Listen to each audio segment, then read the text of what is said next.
Council, come to order. Please join me in the Pledge of Allegiance.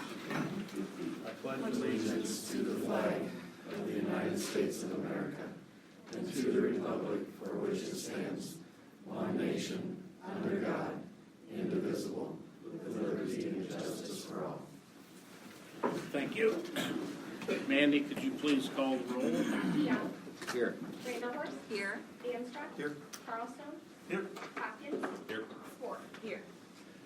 Okay, for those of you that may be attending via the telephone, we will provide time for verbal comments during the dedicated public forums. I would ask that in the meantime to please keep your microphones or telephones on mute until the time at which you want to speak. Can I get a motion for approval of the tentative agenda? So moved. Support. Randallhorst, Swore. Any discussion? All in favor, please say yes. Opposed, no. Mandy, please call the roll. Randallhorst. Yes. Ford. Yes. Young. Yes. Danstruck. Yes. Carlstone. Yes. Hopkins. Yes. At this time, I would ask Doug and Gorkum to meet me up here, front and center. I'm going to read a proclamation. I think we have some people here This is We didn't think we'd leave you standing, did you, Chief? Some of your friends showed up. yeah. Come on up, guys. You can get close.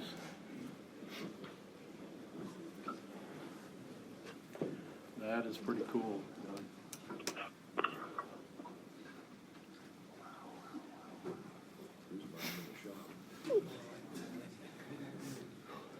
Just hope we don't get a fire call. You're close, you are. All right, so I want to read this proclamation commending and thanking Doug Van Gorkum for 17 years of service as fire chief. So whereas Doug Van Gorkum was appointed to serve as the City of Pella's fire chief on December 21, 2004, and whereas Doug has faithfully served the volunteers of the Pella Fire Department and the citizens of Pella for the past 17 years in this leadership role, and whereas Doug has been an advocate for the Pella Fire Department, initiating many departmental improvements and large equipment purchases, including leading the current multi-year process to replace the department's 1993 Pierce fire truck. And whereas Doug has always prioritized the safety of the firefighters under his command, as well as the safety and well-being of the citizens they serve. And whereas Doug has a total of 49 years of experience within the Pella Fire Department, serving as a volunteer firefighter beginning on April 6, 1972. And whereas Doug has devoted countless hours of time to the fire department and the community as a whole, now therefore be it resolved by the City Council of the City of Pella, Iowa, that on behalf of the City Council, Pella Fire Department volunteer firefighters, city staff, and the citizens of Pella, we do hereby commend and show our appreciation and gratitude to Doug Van Gorkum for his outstanding service and dedication to the citizens of Pella while serving as fire chief for 17 years. It's dated this first day of February 2022.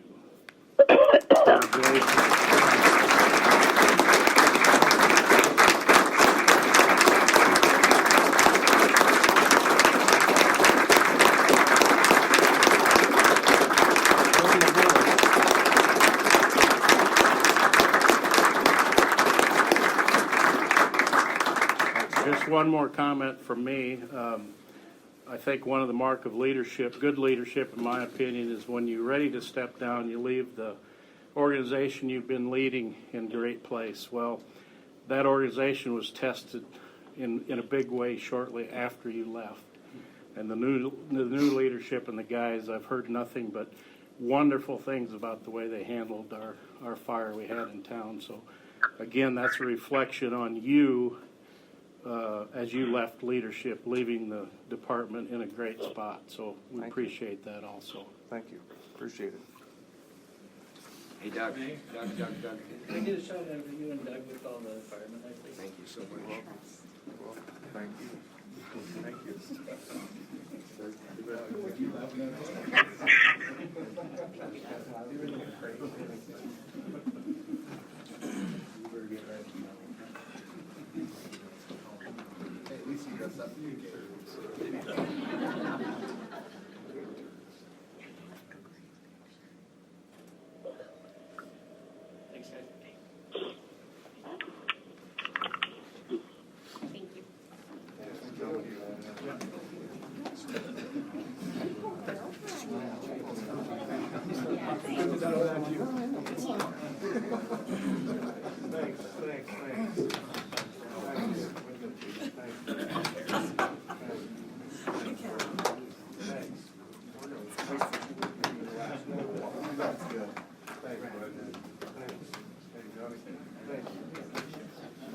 Yes, thank you.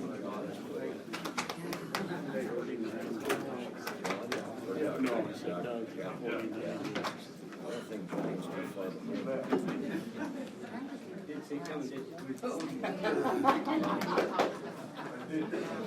Thanks, buddy. Thank you.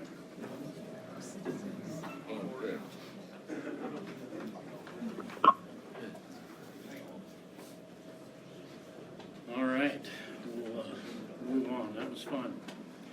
At this time, it's time for a public forum. Anyone wishing to address council regarding any agenda item, if you want to do that, please come forward, state your name and address. Try to limit your comments to 3 minutes. Okay, seeing none, we'll move on. Can I get approval, motion for approval of the consent agenda? So moved. Vanstra, Hopkins, any discussion? Okay, all in favor, please say yes. Opposed, no. Mandy, please call the roll. Vanstra. Yes. Hopkins. Yes. Spore. Yes. DeYoung. Yes. Vanderhorst. Yes. Carlson. Yes. Motion passed. Moving on to resolutions. Number one, resolution number 6383, entitled Resolution Setting a Date for a Public Hearing on the Maximum Property Tax Dollar Collection and Maximum Levy Rate for fiscal year 2022-2023. Mike? Yes, Mr. Mayor, I'd be happy to explain this item. As Mayor DeWard stated, all we're simply doing this evening is setting the public hearing date to establish our maximum levy rate for the fiscal year 2023 budget year, which is the fiscal year that would end on June 30th, 2023. The proposed total rate being considered by the council would be at $10.20, and that's after the 21st consecutive year. It is important to note, and we'll be explaining more of discussing more of that as it pertains to the budget and the impact that the residential rollback has on the city's tax rate. And this year was one of the years that we do have an impact of the rollback. But getting back to the maximum tax rate, if council were to approve this, we'd have an operational levy of $10.02 per $1,000 evaluation, a debt service levy rate of just over 17 cents per $1,000 of assessed valuation. You add those two together, you come up to 10.20. Now, equally important to note, in case you're asking yourself, if we wanted to increase the city's operational levy as much as it could go, it's always important to have this out there in this discussion. And please keep in mind, there's several, I would say, requirements under regulations under City Iowa Code that limits the ability to raise property taxes. The operational levy is one of them. We believe that if the City Council wanted to, you could actually raise the city's tax rate by about 80 cents per thousand, bringing our levy rate up to $11 per $1,000 taxable valuation. If that were to occur, the annual tax amount for a $200,000 home would be about $90 per year, and would generate additional $500,000 in property taxes. Now, something to keep in mind when you talk about the additional property taxes, that's everything. That's everything's funded out of the general fund. So this would be police officers, other essential services that are funded out there, parks, rec, library, streets, street personnel. So, or the street personnel that is funded out of the general fund. So with that, again, the maximum levy rate is $11 on it. We're proposing $10.20 based off the projected assessed value and increases in the community, plus the residential rollbacks. We believe the taxable valuation for the city's general fund went up 1.7%. If it maintains at a $10.20, that would equate to about an additional $20 per year for a home that's valued at $200,000. So with that, Mr. Mayor, again, more information on the 15th, but all we're doing this evening is establishing the public hearing date as February 15th. Okay. Thanks, Mike. Can I get a motion for approval? So moved. Support. DeYoung, Branderhorst, any discussion, questions? We'll have more discussion later about it, I'm sure. Okay, all in favor, please say yes. Opposed, no. Mandy, please call the roll. DeYoung. Yes. Vanderhorst. Yes. Vanstra. Yes. Carlstone. Yes. Hopkins. Yes. Spore. Yes. Motion passed. Moving on, resolution number 6384, entitled Resolution Approving Change Order Number 1, Change Order Number 2, Final Quantity Adjustment, and accepting the public improvements for the East Interchange Infrastructure Improvements 250th Avenue Improvements Project. Mike? Thanks, Mr. Mayor. I'd be happy to explain this item. And as Mayor DeWard stated, with this resolution, you would actually do would approve change orders as well as accept the public improvements for the 250th Avenue improvement project. Now, we do have the details on the change orders here, but as you can see, change order number 1 increases the contract just shy of $8,700, while change order number 2 is just over $4,600. If council were to approve these 2 change orders, we'd end up with a final contract amount of $295,594.50. It is important to note on this particular project that the Iowa Department of Transportation did award the city a RICE grant to fund 80% of the cost of this project. So if our math is correct, and Corey, correct me if I'm wrong, that equates to about $237,000 of this project being funded by the state of Iowa, with the city's share being just over $59,000. Mandy, let's go ahead, please. Now, we do have a picture of the new street, or the street improvement. Once again, it is important to note that B&K was the project, that B&K, that is, was the project engineer, and they are recommending acceptance this evening, as they believe the project was completed in accordance with plans and specifications. Staff is also in agreement with this as well. Now, as we stated, what this resolution does is authorizes the approval of change order number 1 and 2, and it also authorizes the mayor to sign the Iowa Department Certificate of Completion and final acceptance of agreement for the Iowa DOT as well. So with that, Mr. Mayor, that concludes our presentation. Be more than happy to answer any questions the council may have on this item. Okay, thanks, Mike. Can I get a motion for approval? Move. Support. DeYoung, Spore, any discussion or questions?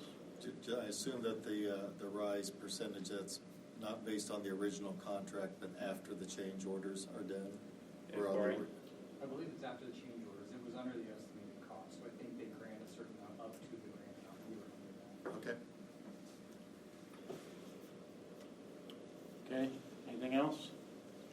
All right, all in favor, please say yes. Opposed, no. Mandy, please call the roll. DeYoung, Yes. Spore, Yes. Reindeerhorst, Yes. DeAnstruck, Yes. Carlstone, Yes. Hopkins. Yes. Motion pass. Moving on, resolution number 6385, entitled Resolution Approving Change Order Number 1, Final Quantity Adjustment Miscellaneous Items, and accepting the public improvements for the East Interchange Infrastructure Improvements, Water Main, and Force Main. Mike?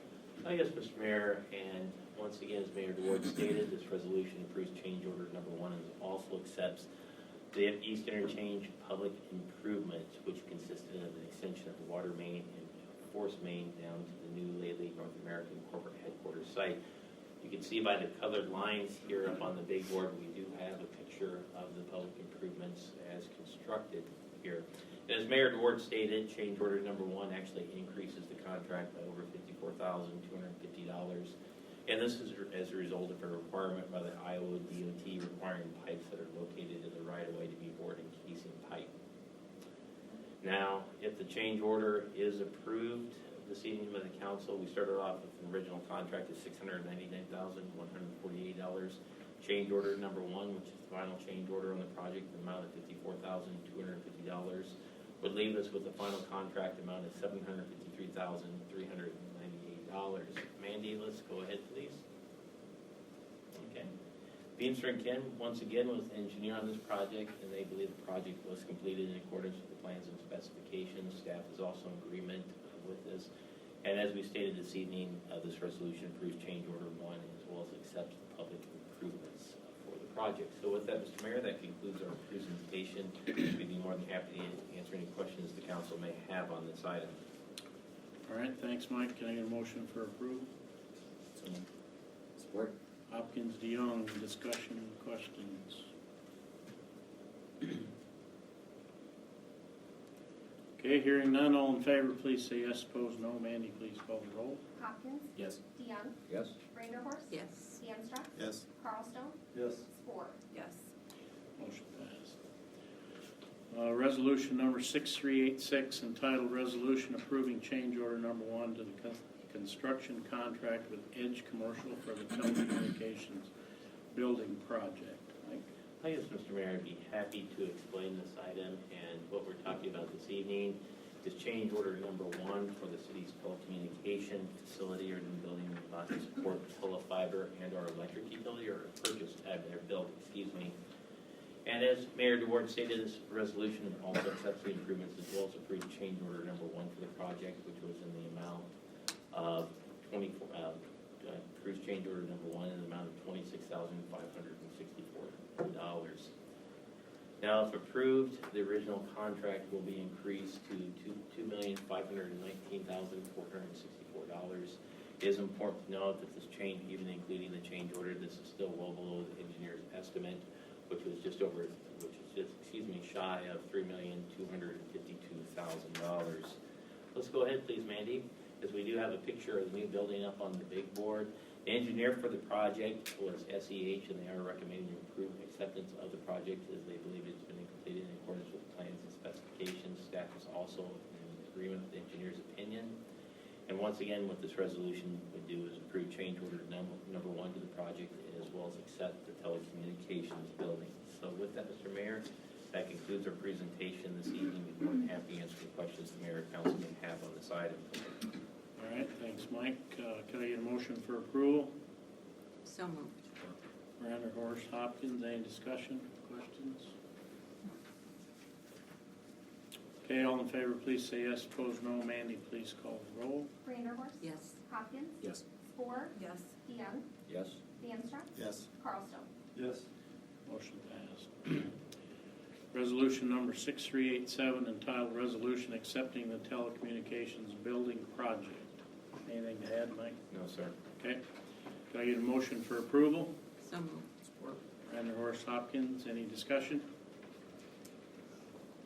Okay, all in favor, please say yes. Opposed, no. Mandy, please call the roll. Vanderhorst. Yes. Hopkins. Yes. Spore. Yes. DeYoung. Yes. DeAnstruck. Yes. Carlstone. Yes. Motion passed. Can I get a motion for approval of the abstract of bills number 2096? Move to approve and issue warrants. Brander, Horst. Support. DeYoung, any questions on anything? Okay, all in favor, please say yes. Opposed, no. Mandy, please call the roll. Vanderhorst. Yes. DeYoung. Yes. DeAnstruck. Yes. Carlstone. Yes. Hopkins. Yes. Spore. Yes. Motion passed. All right, any other business at the council we need to discuss tonight? Other than what we'll discuss in our policy and planning? I appreciate the efforts that are being made to get the damaged material from our fire downtown cleaned up. That's a hazard and an eyesore.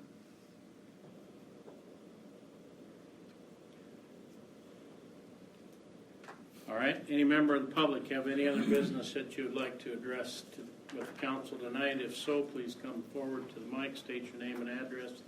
Try to limit your comments to 3 minutes. My name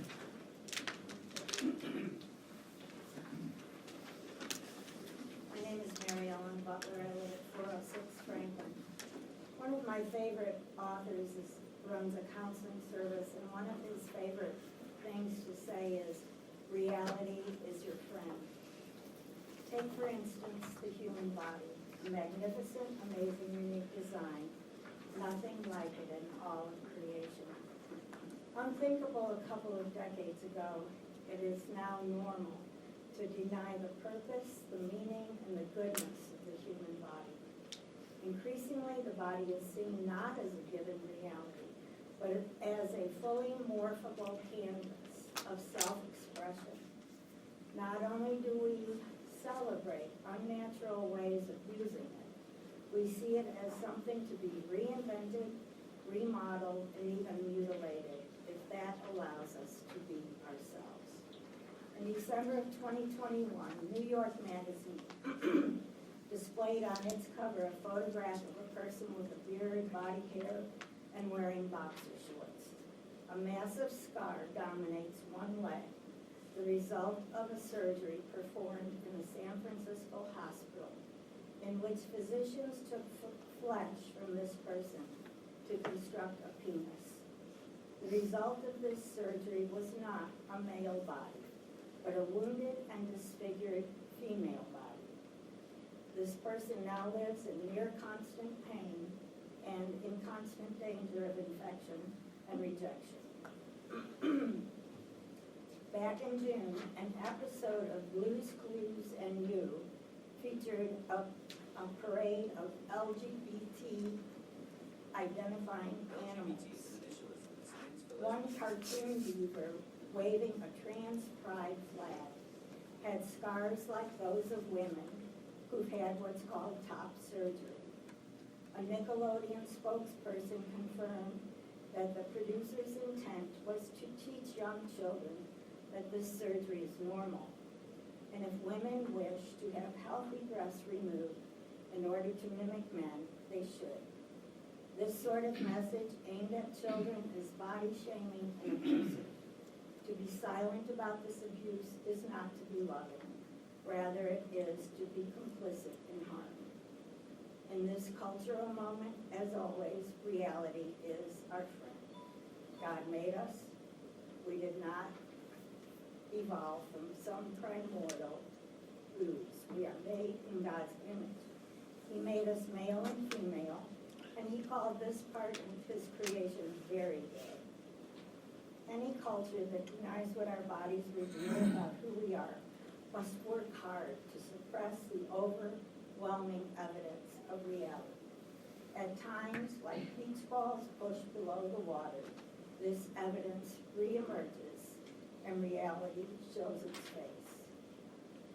Exposing damage done by denying reality is the only loving thing to do.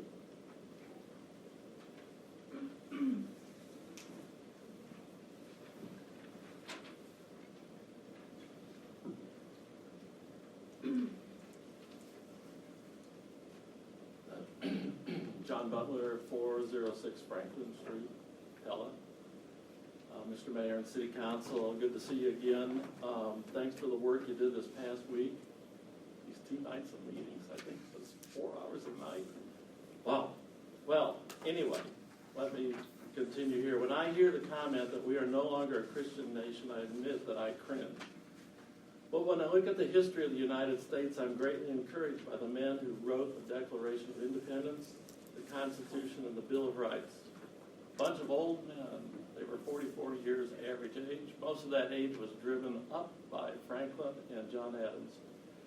When these documents were written, they had to lean on a common understanding of law, government, social order, and morality.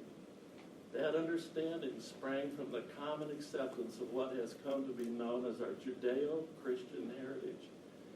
Perhaps Harry Truman, a Democratic president that I do admire, our 33rd president, summed it up best when he said, "The fundamental basis of this nation's laws was given to Moses on Mount Sinai.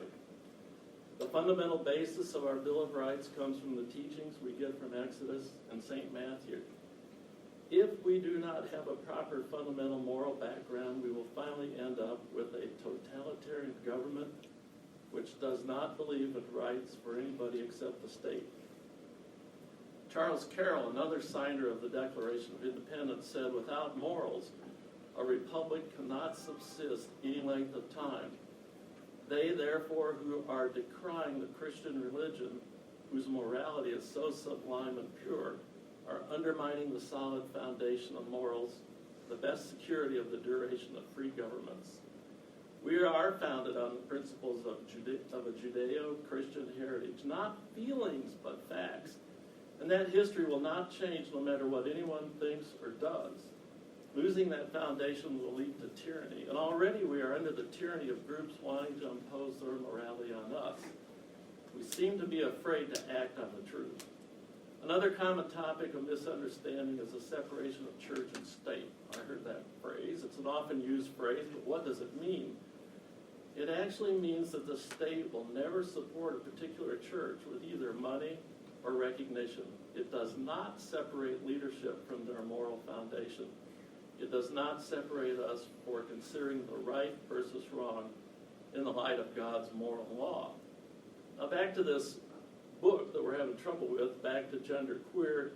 It's come to my attention that the pictures in the book cannot be published in the newspaper, cannot be shown on TV, cannot be talked about on the radio, and both Google and Facebook have refused to show pictures and handle the discussion.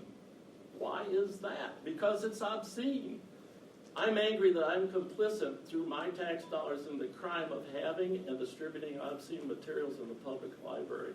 that is aimed at children. You should be too. I have a handout for you, a screen print of the Google denial, and a reference guide to gender queer, so you can see what we're talking about.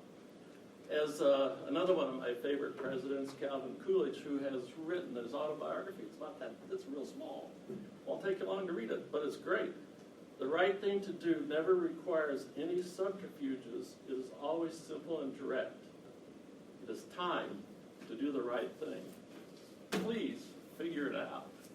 Here's the handout. I'll pass it here. Thank you.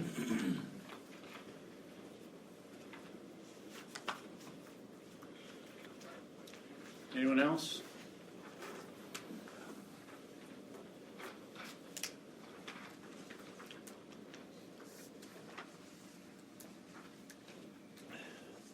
Keith Oxbergen, 224 South Street Council. I want to talk again tonight about the bigger picture, all the municipalities and all the things under the city's jurisdiction. A family considers moving to this town. What would they want to consider? The pools. Nope, got nudity there. The library. Nope, you got porn there. The parks. Nope, you got number 6 spot in Iowa for sodomy in one of our parks. Is this the path that our city leaders want to represent for this town? So I'm encouraging you guys to come up with a policy to regulate morality under things under your jurisdiction. 10 years from now, we're going to have a civic center coming up here, right? 10 years from now, you got a drag queen there. Oh, no, that'll never happen. Yes, it will. 10 years ago, we didn't even think we'd be discussing this. You know? You got a big mural up there in the post office. That was 175 years ago. Are we going to throw that away? That idea? Are we done with that? We're moving on to something else? Y'all might think I'm a little bit way out there on this, but am I? Am I really? Look what's happened in the last 3 years. We need to be prepared.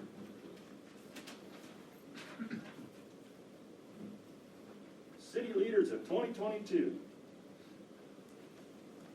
Is that what you guys are going to be remembered of? 175 years of Pella. The year 2022, throw it all away. Or, we can take some action. We all know what happened when the Israelites turned their backs on God, don't we? And, you know, and if you don't, there's books out there with the history of it. Are we going to be the city and the city leaders that are willing to do that to this town? What were the consequences for the Israelites when they turned their backs? What are we going to tell Jesus on Judgment Day? What did we do when the time arose for us to do something? You know, we're all in a spiritual warfare here. And I feel like it's my part as a warrior to encourage you guys and your part as being warriors. You know, we elected you to fight for us. So now I'm asking you guys to fight for us. What would Jesus do with the morality that's coming over this town? What would Satan do? You know, we need to put some standards in place here for morality in this town. It's on you guys. I mean, it's up to you. You can make history here, or this could be a God-fearing town and continue as it was, as a mural in the post office shows us, or we can become Satan City. You decide. Thank you.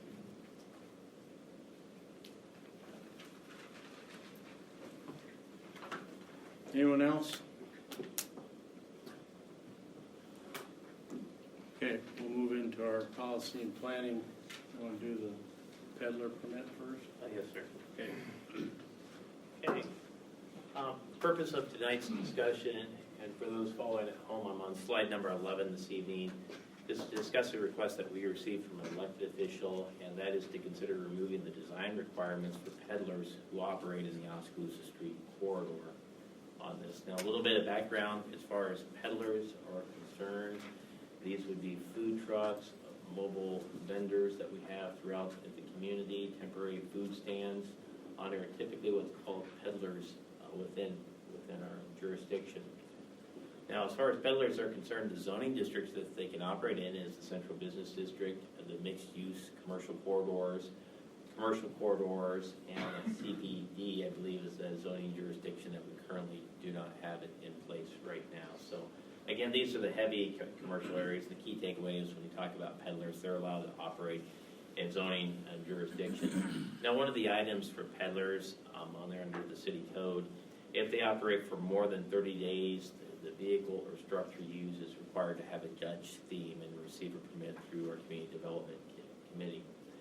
And it's also important to know just some of the other common requirements for peddlers. They must operate on private, not public property. And if selling in a parking lot, the business off-street parking requirements must not be reduced below the required minimum number of spaces under the city zoning code. So a little bit of background. So the way the staff understands the request when we talk about it, what the item of concern tonight is that Dutch theme or Dutch design permit for those that operate over 30 days within the community. So let's go ahead, please, Mandy. Now, what we have pictured up on the big board here is the Oskaloosa Street corridor. At least this is what our understanding was from the elected official that is brought forward this request for council consideration. In this highlighted area that generally extends from Oskaloosa Street and the Main Street intersection all the way down to Old Highway 163 and really 250th Avenue. That's technically the Oskaloosa Street corridor, but I think from a practical standpoint, we're probably looking at an area that's a little bit shrunk down in geographical areas on it as well. And so the heart of the Oskaloosa Street corridor is really this highlighted area here. So for discussion purposes tonight, we need like direction ultimately what we're seeking from the council on this. Option number one would be eliminate the Dutch requirements and CDC review for applicants to operate within the Oskaloosa Street corridor. Option number two would be maintain the requirements. Now, with that, those are two basic options that we have, and they're really intended to facilitate discussion and to start the discussion on this item. So with that, Mr. Mayor, we'd be more than happy to answer any questions on this or seek clarification from council on it, but that was the request that was brought to city staff. I need to jump in here because under Rule 33 in our policy manual, I have a direct conflict of interest and I need to abstain from the conversation. However, Heather and Scott Amos are both here and they have taught me everything and more on food trucks, and I think they would be open for conversation as well. Would you feel free to give us some background on the request? Well, I'd love to if I wouldn't be breaking conflict of interest. That's a real concern of mine. I'm kind of a... Well, I'm not asking you to lobby, but I would like to kind of understand the background, the foundation of the request. I mean, Could somebody needs to they guide come and me. do that without having to risk them? I think that Gerald is more than I can give capable. a background. Obviously, with the peddler permit, we do have a CDC review guideline that throws a Dutch component to these trailers. Now, some for tulip time, if you've seen, all have that Dutch component. We're getting a wave of new type businesses coming around, not only in Iowa, but all over the country, of the high-end food trucks. Now, some of these high-end food trucks can be $100,000 or more, or they could be a trailer. And they're typically more like an Airstream, designed and painted with graphics to match the peddler's design, whether it's barbecue, tacos, whatever it may be. So when an individual like this comes to Pella and he has a $100,000 trailer and you tell him to put Dutch gables on it, it doesn't really go over very well. So it's just a consideration of the way things are moving. This one applicant does have a very nice barbecue trailer that would be be a burden to put Dutch gables on, so this is kind of the background story for that. Thank you. Yeah. I just have a question. I know the council can set the policy.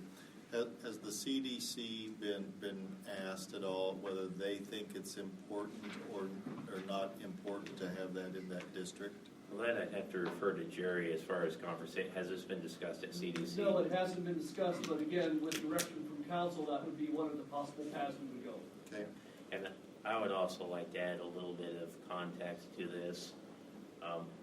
On our discussions on the Oskaloosa Street Corridor redevelopment plan, if you recall, we talked about that entertainment district that generally extends from Oskaloosa Street, the Main Street intersection, to Oskaloosa Street and Park Street. Now, within that plan on the old power plant site and some of the other areas, in fact, throughout the corridor, they talked about having food trucks, an increase of food trucks on there. The Oskaloosa Street corridor, or actually the power plant beautification project, we actually had space dedicated for potential food trucks on there. And so I think my understanding with it is, as well as the reasoning for the Oskaloosa Street corridor and removal or lessons of standards, it would be consistent with the goals of the Oskaloosa Street corridor, which was to include increased commercial activity. That was one of the suggestions included in the plan, the way I understood it on as well. So again, that was at least my understanding for the reasoning for this request. So just make sure the Dutch theme of it only comes into play with permits over 30 days. That's, I want to ask clarification from Jerry. It's a hard line on 30 days. It's hard line at 30 days, so if before 30 days, you're encouraged to do Dutch, but anything after 30 days or longer is required to do a Dutch component. Does the proposed revitalization of the power plant park, does that have a Dutch theme? I thought it did. Yeah, I think this is probably good. I don't think this is a conflict of interest. No. It has a lot of tulips, yes. Okay.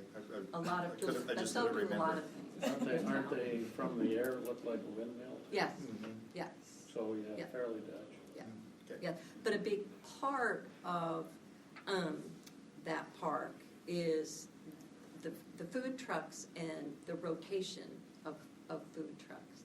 And the ability, when we had our committee meetings, there were representatives from Pella Corp as well, and the ability for people in industry to grab a quick bite, which is very difficult right now, and particularly in our highly industrialized Oskaloosa corridor for people. I think a 29-day rotation solves it.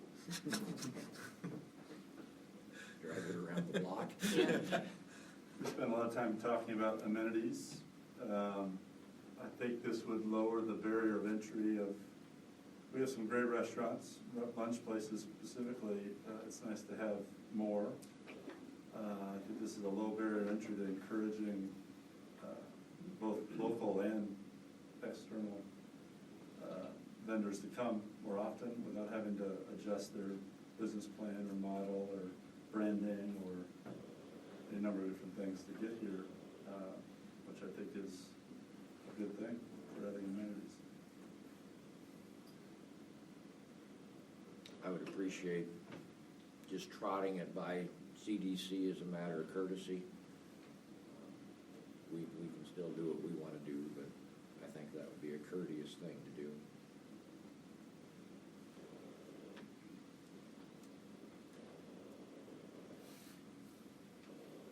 I could bring up just a suggestion too. Sure. You know, I'd be on this proposal too. It's always a good idea. Well, when we've heard concerns, it's always been on existing businesses, and it'd be nice to know on that as well. I think that the intention is to facilitate development on it. CDC would be one avenue as well, but you know, I'd be interested to hear that from the PACE Alliance, for instance, on this proposal, if there's any thoughts. Sure. I don't know if I have any specific data to share, but I think I would look at this through the lens of a mobile unit versus a brick and mortar, and what a Dutch front means to the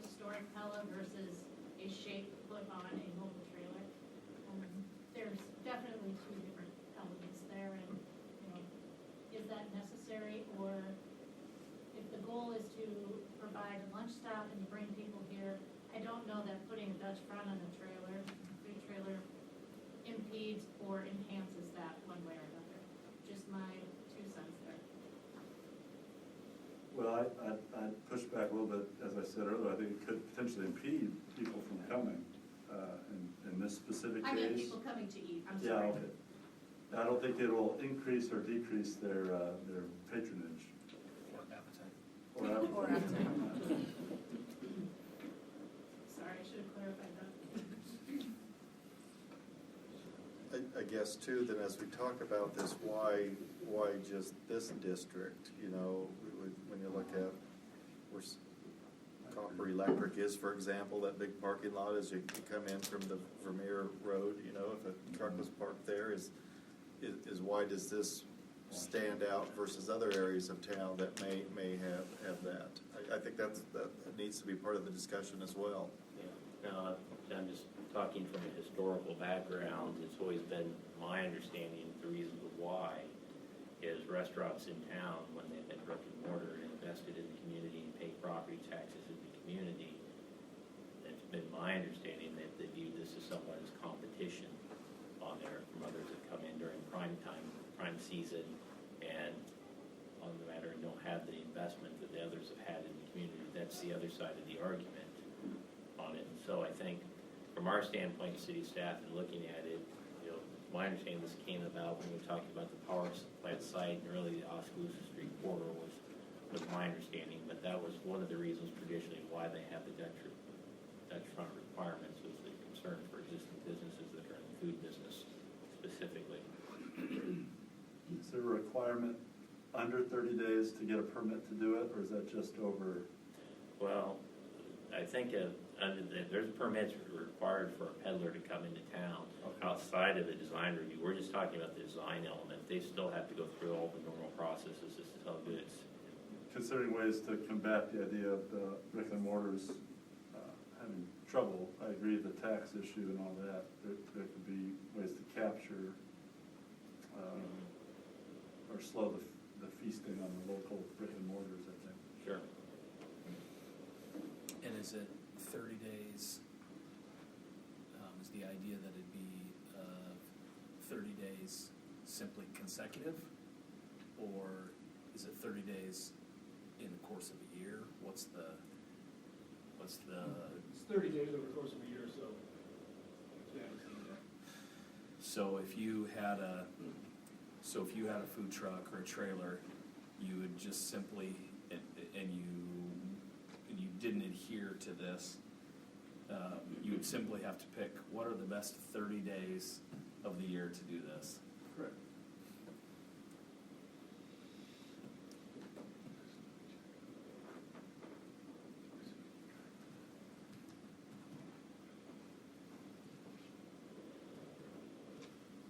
Well, it's a good area to experiment with the concept.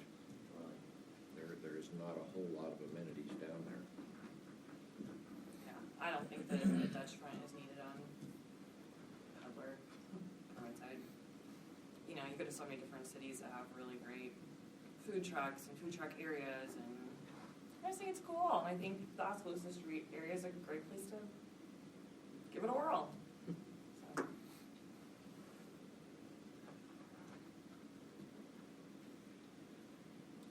So if I was considering, if I was considering, I think I want to make I'd make a taco truck. And I wanted to operate in Pella, only doing that for 30 days, being able to do it for 30 days. Then that wouldn't, obviously I'm not going to pay for my taco truck in 30 days. Right. So are we, if we're looking to, we have to balance the folks who have brick and mortar, looking at that. But if we're looking to kind of have a place to bring people in, is that 30 days? Is that enough to make it attractive? I guess. Kind of is a question. If that's the limit. I don't know. Well, I think the limit is only for the Dutch design, right? That you can So if say- you're gonna, you can go beyond that if you wanna. Pay if you the wanna Dutch, jump in. yes, yeah. Right, What right, what is that- kind of, did I what just- kind of fee is there for a permit past 30 days? Like, I guess, would a permit be an annual permit or seasonal permit or what? There's a few different options. You Okay. can daily for 25, weekly for 75, monthly for 150, or seasonal, which is 6 months for 300. So Okay. you can pick and choose. If you wanted to do certain days to stay under that 30, you could just do the daily. So, here's my thoughts. When we looked at that redoing the old power plant site, the plan there showed spots for food trucks. Because I think the feeling was there's a kind of a performance stage there, gazebo type facility, is that it would be a place to attract crowds, have some kind of performance, and if you're going to do that, then it's wise to have food options available with the crowd. So I think that was, kind of the intent of having food trucks there. Those would probably be more on a temporary basis, but I think we have to keep in mind people that invest a lot of money in restaurants in this town.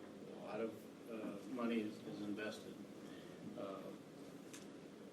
But I think that the Oskaloosa Street corridor would be a good place. I think somebody said it as an experiment, and as I thought about it, maybe it would be wise to. You have a food truck? Yes, sir. You would intend, what would your months, would you be all year or summer, or what would your months, what would you think? I live here Okay, in Broadway, and so what I'm proposing is to basically be the source for barbecue in the town. Not only would I make it diverse, but like you guys were talking, I don't want to compete with the other locations, brick and mortar. I would have something eclectic, different than what these guys offer at their locations. You can go there every day of the week and get the same thing if you prefer that. You come to my truck and have something different every time.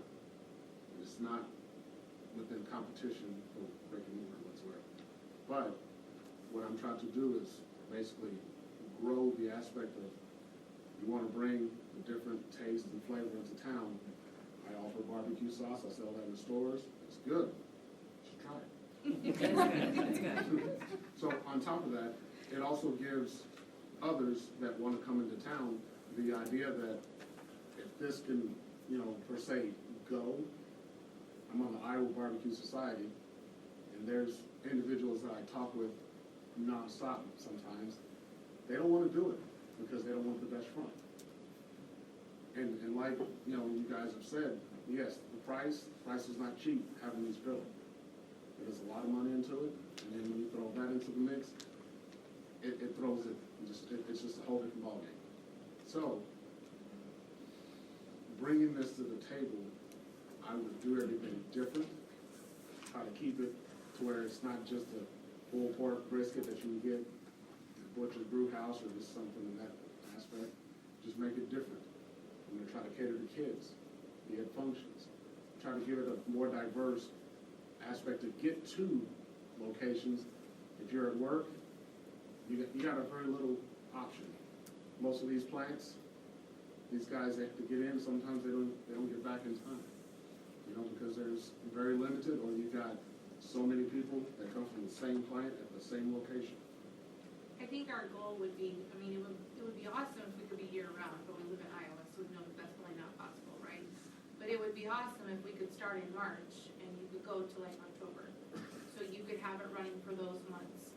And even if we're only allowed to be in the Oskaloosa corridor, and maybe it eventually will go that we can go other places. I own Deja Vu Consignments. I would love for him to set up there, but he would only have to do like a special events permit or a one-day peddler's permit to be up there because he doesn't have a Dutch front. Whereas if we could be out there and be there for 6 months, or if we want to pick up one day and go somewhere, we can, that it's not just stable there for 6 months. So I guess for us, me growing up in Pella, and this having been his dream, he moved to Pella for me. I mean, it's hard for me to see that his dream is being crushed because he had no idea that it would be this rough to have a trailer in Pella and bring barbecue and what he loves to do to this town to enhance it and bring more people in is our goal. So. In my experience, both here in Iowa and in Texas, the successful trucks often and quickly turn into brick and mortars that are quite attractive. Texas is riddled with barbecue places that do that. So I don't think I necessarily see it as competitive. I think we do need to be cautious about protecting our brick and mortars. But I'm also a believer that competition is good and variety is good, and we want to offer these amenities for our current workers, attracting new workers. It's kind of a neat new idea. I guess the other thing too about with the power plant park, you mentioned that performance. I thought more that'd be a place for we've got one of our best employers right next to it. To go out there to walk around during their shortened lunch hour. That if there was a place for food right there, that I think that I guess is a big thank you to a entity that just pours buckets of money into our community as well, with all people coming from all over to work there. I think that was Mark's word that said experiment. That maybe is a good place as any to start, because you have that dual role there of a lack of maybe stuff on that side of town, and a huge workforce that's just down the street. Well, yeah, and, there's already been a bunch of money spent with a consultant to try to think about revitalizing that particular area of town, that corridor. So I guess this could be a good opportunity to test. I don't think I'd be in favor of doing it all over yet. I think we could, maybe a good way forward would be for this year to waive the Dutch front requirement. Hopefully there will be some food trucks that will test it out. Otherwise, that's a ton of pressure on him.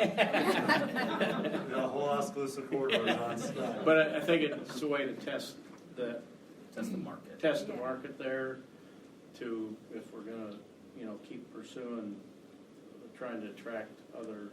And so if Scott wanted to go to Vermeer parking lot one day, he could still, if he's under that 30 days, without having to change the districting or overlay in there. This is just for Oskaloosa Corridor, right? Yeah, the waiving of the 30-day Dutch front requirement. Then we'd have a sample, have some data that says, yeah. You suggesting like a time stamp on it too? Well, I'm saying, yeah, waive it for a year on that corridor. See how it goes, see what the market is, and then we can think about elsewhere. Can I ask one question? Would it be just for the 30-day permit, or if we got like the 6-month permit? No, it'd be for the 6 months. Okay. Waiving the Dutch front part Of that corridor. Part of the requirement. Yeah. In that corridor. Does that corridor include all the way to like the sports park? I knew that was coming. Well, I'm only asking because we've been asked when we were in talks with the food trailer. People have already said, will you be able to park at the sports park, because it would be awesome to have, another variety out there when there are the big baseball and softball tournaments. So, just a question. No. Okay. It wouldn't, this particular wouldn't Would just be, go to the sports park. okay. I don't know what our rules are. I don't imagine we. That's public property, that's not private. Yeah, that's not private. The sports park is not private. The Got code it. says on private, it has to sit on Yep, private yeah. property. But I can certainly see where you'd eyeball that. As soon as you mentioned kids, I thought, Yeah. sports park. Yeah. We could park in the cornfield. Probably.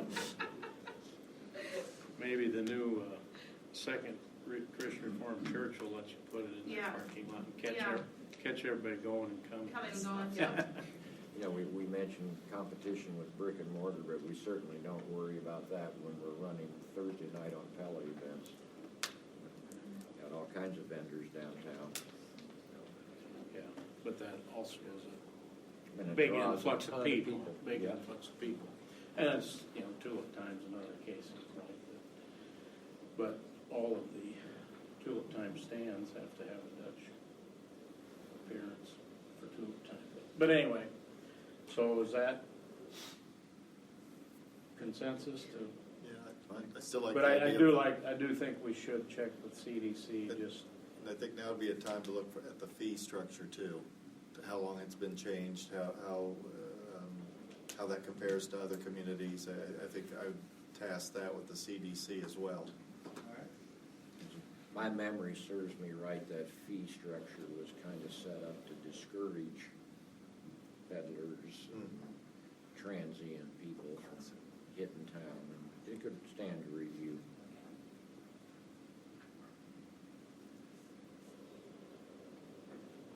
did you get enough out of that, Mike? I think so. To work on a proposal? Yeah, we'll come back, have a little bit of. When does it address your? Well, first I want to say that was probably one of the hardest things I've ever done. Not to say, Keep your mouth shut. that was horrible. I kept holding my breath. I thought I was going to pass out.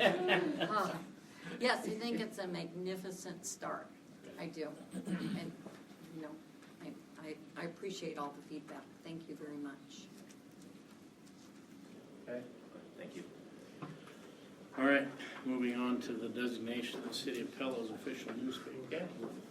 As Mayor DeWard stated, this session of policy and planning, we wanted to talk about the designation of our official newspaper for this calendar year. Now, a little bit of background. Iowa Code requires cities to designate an official newspaper. The Des Moines Register has been the city's official newspaper since May of 2020. We have a little bit of background on the Register with that, and I believe Mandy deals with this more than anybody, but they did not miss any scheduled publications during this time as well. And with that, a little bit of background on what happens if there is a publication notice that's missed by the paper or mistake. It causes some consternation as far as projects are concerned, as well as our planning and zoning department when you get into zoning type activities as well. So let's go ahead, please, Mandy. Now, as far as the requirements to become the official newspaper, we have them. They're actually listed in Iowa Code, Section 618.3. We also have them listed up here on the big board, and you can peruse the requirements that we have. Let's go ahead, please, Mandy. Now, for this year, we do have 3 entities that have requested to be the city's official newspaper. That is the Des Moines Register, the Oskaloosa Herald, as well as the Marion County Express. Well, let's go ahead, Mandy, if you could just give council just a chance to review that chart right there on as far as the information that we've gleaned or gathered from the various entities or from the various newspapers. Let's go ahead, please, Mandy. Wait, go back, please. I have a question. So, you got a yes and a no and a no. Published at least once a week for 50 weeks. What disqualifies those Herald and the Marion County Express, the 2 years? Yeah, Mandy. Is that what it is? That's correct, yep. It's our understanding that they'll both be met in the middle part of this year, which is actually what's going to be, I think, on the next slide here is your dates. So that Oskaloosa Herald will be 2 years as of June of this year. And we believe Marion County Express as of July.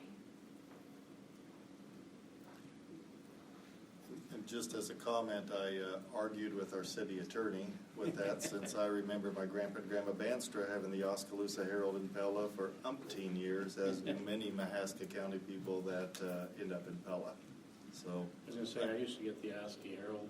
I just do not understand that Anyway. reasoning whatsoever, but I lost that battle. So they will be in general circulation in June of this year. Marion County Express in July of this year. Steve, do you want to make a comment, I'm assuming? Yeah, I was just here to answer questions for you, but actually in June, we will hit that full 2 year mark. So, and as just wanted to mention that in general, the number of subscriptions is kind of misleading. Like I get more in Pella every day, so 64 is not really accurate. So, but yeah, that's all I had right now as far as like comments.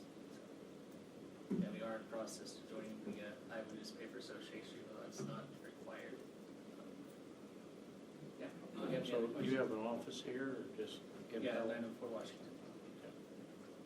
Yeah, I knew that point too, you know, that, I'm invested in Pella just as much as Knoxville, so, and I intend to be here and stay here and grow here.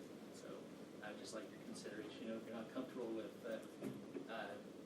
naming my paper as the official publication, until June, I'm comfortable with that, but you can change any time, but I would just appreciate the support, as we are the local newspaper, we're here, and I just gotta get some signage out on the building that I'm in. But yeah, we have office here. Steve, how expensive is a subscription to your paper?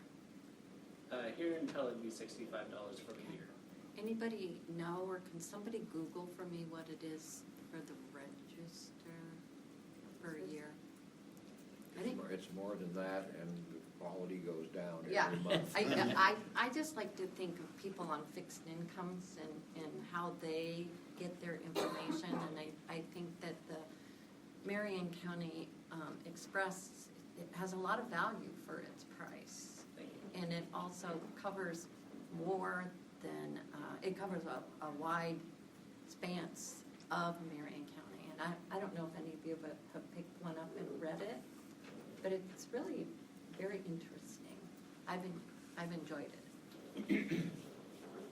I will add too that when we changed to the register, we made sure the library does carry it too. So for the fixed income piece, Okay. that was an important piece. So Mary just said that all three are available at the library. Okay. So same as far as public access.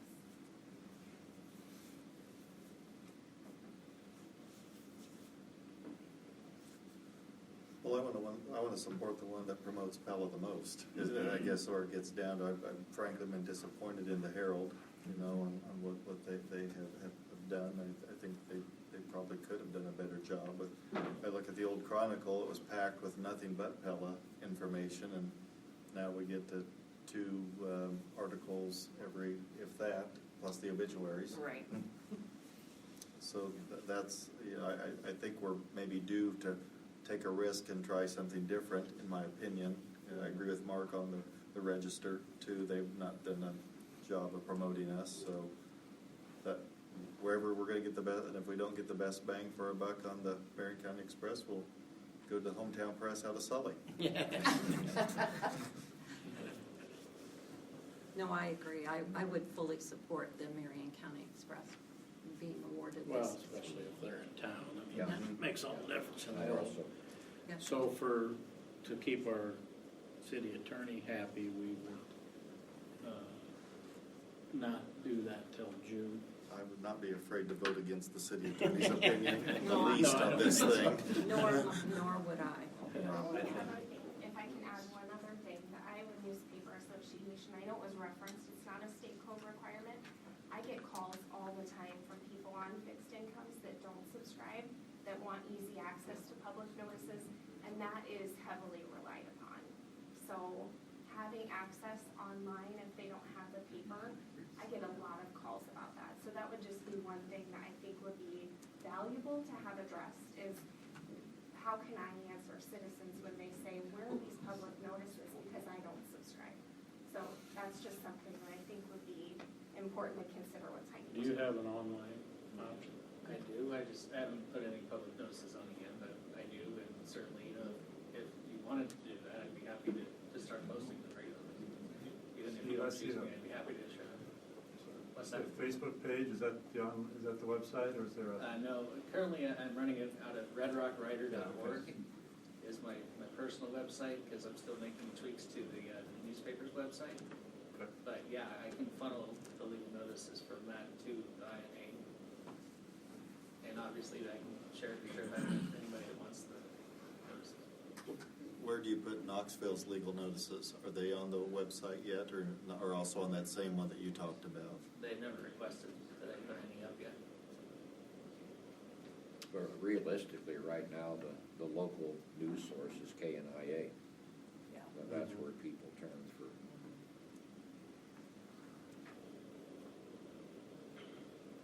Are you discounting me, Mr. Dijon? Pardon me? Are you discounting me, Mr. Dijon? No, I just am aware of where people were prior to you cranking up your operation. Okay. Because I our was gonna local say, paper went away and the Herald does not cover Marion County or Pella. I think we had a, I have a question. You have the paper over at Fairway. Yeah. And it costs $1. Do you get that money then? Yeah.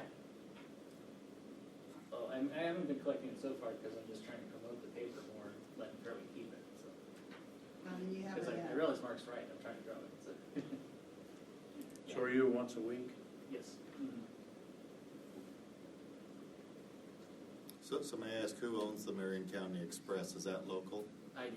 You do, personally? And that'd be different than both the Herald and the Des Moines Register, obviously, owned by Gannett. Yeah. Who owns the Herald? Community Newspaper Holdings, the same company that owned the Chronicle before they shut it down without warning.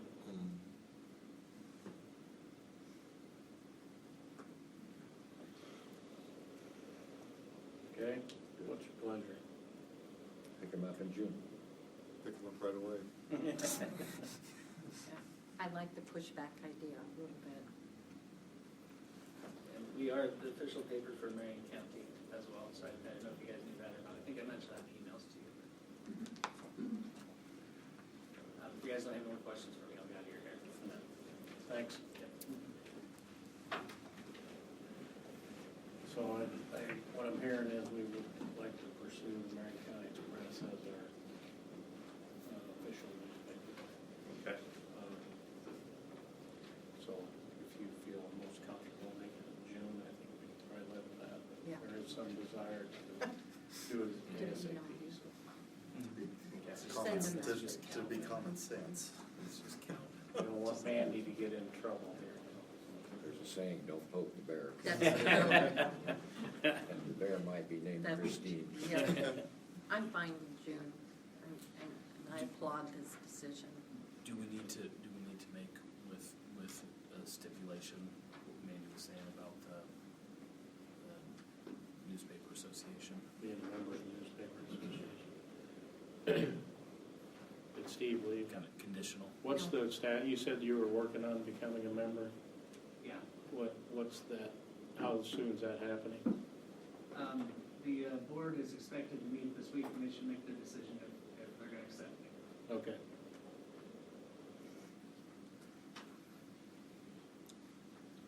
Okay. Okay.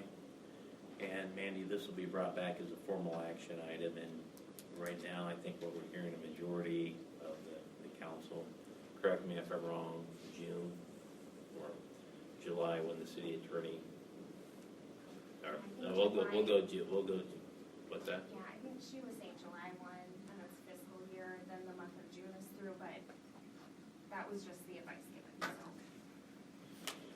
Okay, well, we'll expect a proposal that we need to approve. All right. So now we're gonna go into closed session. I don't think there will be any action after the session, so if you wanna come back after that session, you can, otherwise we're gonna stay in here and do our closed session. We have a motion to enter into closed session pursuant to Iowa Code Chapter 21, paragraph 1J, to discuss the purchase or sale of particular real estate only where premature disclosure would be reasonably expected to increase the price the governmental body would have to pay for that property or reduce the price the governmental body would receive for that property. Support. Young, Brander, Horse, any discussion? All in favor, please say yes. Opposed, no. Mandy, please call roll. DeYoung. Yes. Branderhorst. Yes. Banstra. Yes. Carlstone. Yes. Hopkins. Yes. Spore. Yes. All right, we're back in open session, and there are no motions regarding the closed session, so I will entertain a motion to adjourn. So moved. Support. Who said say yes, opposed no. Mandy? Speak up, Hopkins. Hopkins, Yes. Spore, Yes. DeYoung, Yes. Vanderhorst, Yes. Vanstra, Yes. Crosstown. Yes.